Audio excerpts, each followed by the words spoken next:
On October 4th, 20th, 23, Brett Hemphill, an eminent cavern jumper, set out on a trying undertaking to break the plunging depth record in Ghost Springs, furnished with a scuba tank, a plunge cover, and all the important stuff. He ended up at the entry of a dismal cavern, its dimness covered in secret.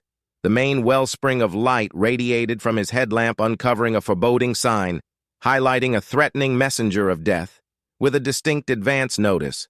There's nothing in this cavern worth passing on, for Brett's voracious interest drove him further into the cavern. Framework exploring through close holes with a steady gamble of getting caught, the labyrinth appeared to be unending. However, he recognized a reason to have some hope, giving him trust. With fervor, he pushed forward, yet unexpectedly, his way tightened, sticking him between the walls. Brett was overwhelmed with alarm when the walls around him began shutting in, taking steps to trap him. Submerged, driven by dread, he crashed about wildly. Yet the relentless hold of the cavern just developed more tight. Regardless, he recalled his preparation and made an work to quiet himself down. He took a full breath of packed air, explicitly formed for profound plunges. At last his scuba tank moved, and he had the option to break free, providing him with a snapshot of much required alleviation with restored assurance. Brett paddled towards the cavern's exit, getting away from the risky submerged maze.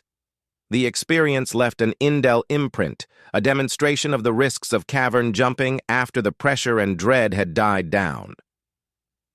Brett paused for a minute to consider his deep-rooted enthusiasm for cave jumping. Brett was brought into the world in 1967 in Cocoa Oceanside, Florida.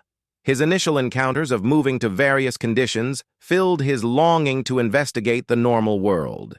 He was an eager traveler since early on, getting over mountains and following the wellspring of streams anyway. It was a cavern journey at 14 years old that lighted interest with an underground world.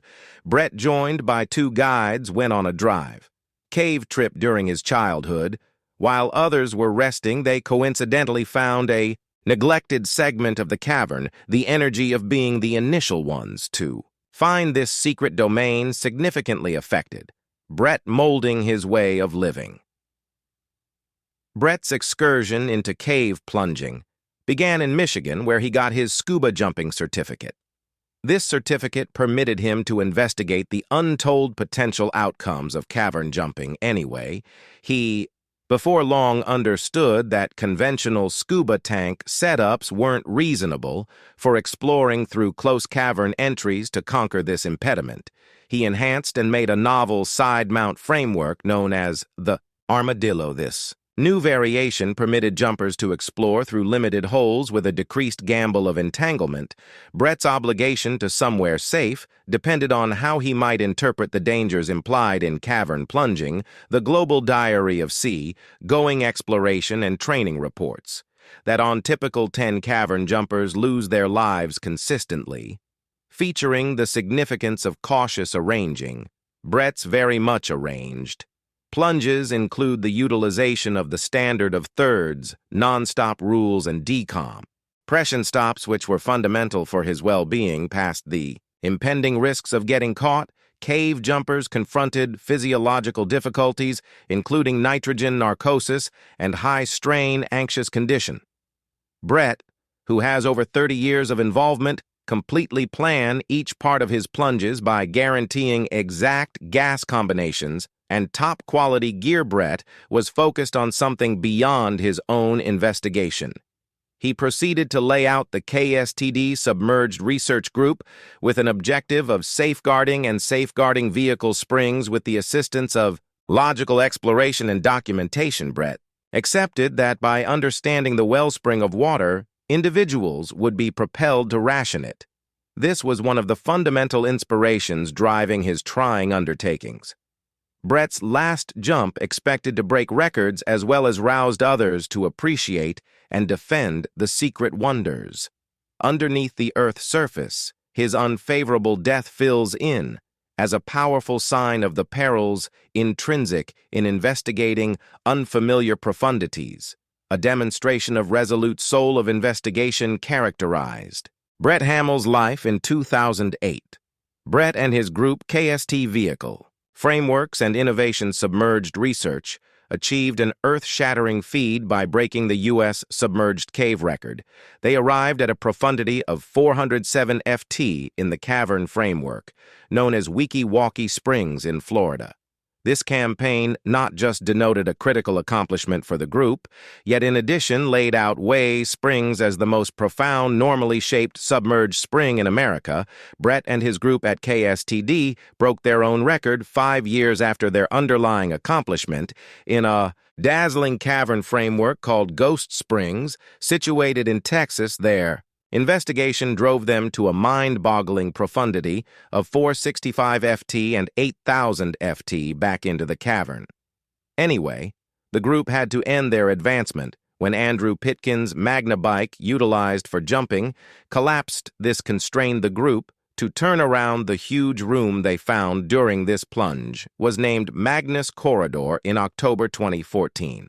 Brett and the KSTD group achieved a critical feat by interfacing Weeki Springs and Twin Dees Cavern. This accomplishment grandstand Brett's, with the exception of supple abilities in understanding the perplexing cavern networks. Andrew Pitkin, who's a dear companion of Brett and the head of KSD, underlined Brett's unparalleled information on Florida caves, which is a significant asset that sadly remained for the most part inside Brett's psyche. Brett's last jump, like his past endeavors, included careful preparation through the stuff checks and exact execution, along with his plunging accomplice, Andy Pitkin. They plummeted into the completely clear waters of the Ghost Spring framework on October 4, 2023, the cavern's breathtaking magnificence with its white stone developments dynamic. Blue water charmed their faculties as they explored through the underground world, reporting each inch of neglected territory. Bren and Andy arrived at a great profundity of 570 ft setting, another cavern plunge profundity record in the U.S. The recording from the last jump caught Brett tying off an aid rope at a vital point anyway. The pair became isolated as they keep on investigating various segments of the cavern. Cave jumping conventions unequivocally beat solo. Plunges down, yet Brent and Andy were capable experts who believed each other's capacities as they started their climb. They followed their planed decompression stops. Andy expected to see Brett's light returning through the waters, yet time ticked with practically no indication of him. Andy took a gander at Brett's rope, expecting pressure and development, yet it hung slack. Nevertheless, unexpectedly he understood reality. Brett was mysteriously gone. A broad inquiry. Exertion was prepared to recuperate. Brett, perceiving the level and hazard because of the profundity of his latest area, master jumpers joined. Powers exploring deceptive sinkholes in a 4-day mission to bring him back. When they found Brett's dead body further into the cavern framework than expected, it turned into an impactful sign of the scarce difference among investigation and misfortune. The explanation for Brett's passing is as yet hazy, which prompted the clinical inspector's office in LEC, Texas, directing a post-mortem.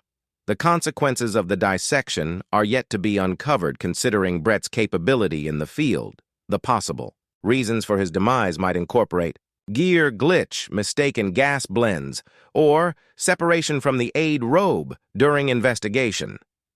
Brett's unforeseen going resounded through his family and the jumping local area.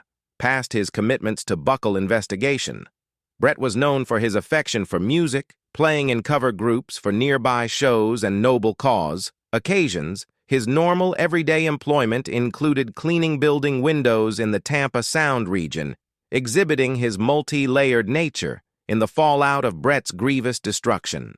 His child Garrett Slope underscored that his dad's heritage taught not be utilized as a wake-up call against investigation, but instead as a demonstration of the boundlessness of what can be accomplished. Brett Bartley Henniel, a man of sympathy and a longing to have a constructive outcome, will be for all time associated with his resolute soul and commitment to the universe of cavern jumping.